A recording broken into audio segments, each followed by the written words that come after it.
Israel ও ফিলিস্তিনের গাজা উপত্যকায় যুদ্ধবিরতির খবরে আনন্দের ঢেউ বইছে। কেউ কাঁদছেন, কেউ গান গাইছেন, আবার কেউ চিৎকার করে বলছেন আল্লাহু আকবার। চুক্তির প্রেক্ষাপটটা এইরকম। গত 29 সেপ্টেম্বর যুক্তরাষ্ট্রের প্রেসিডেন্ট ডোনাল্ড ট্রাম্প হোয়াইট হাউসে গাজা যুদ্ধবিরতি পরিকল্পনা ঘোষণা করেন।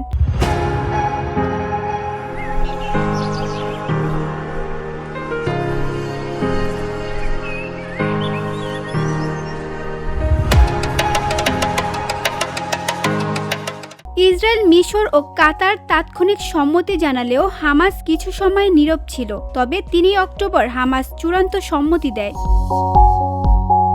6 অক্টোবর মিশরের শারম আল শেখে অনুষ্ঠিত বৈঠকে ইসরায়েল, হামাস, যুক্তরাষ্ট্র, মিশর ও কাতারের প্রতিনিধিরা অংশ নেন।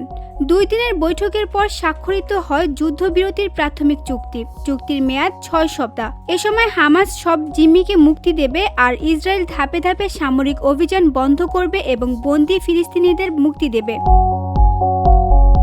চুক্তি স্বাক্ষরের খবর ছড়িয়ে পড়তেই খান ইউনিস সহ গাজার বিভিন্ন এলাকায় আনন্দের মিছিল বের হয়। তরুণরা বাঁশি, খঞ্জনি ও ড্রাম বাজিয়ে উল্লাসে মেতে ওঠে। গাজা উপত্যকায় এই যুদ্ধবিরতি চুক্তি যেন নতুন জীবনের প্রত্যাশা জাগাচ্ছে, যদিও ক্ষতচিহ্ন থেকে রেহাই পাওয়া এখনো দূরদৃষ্টি।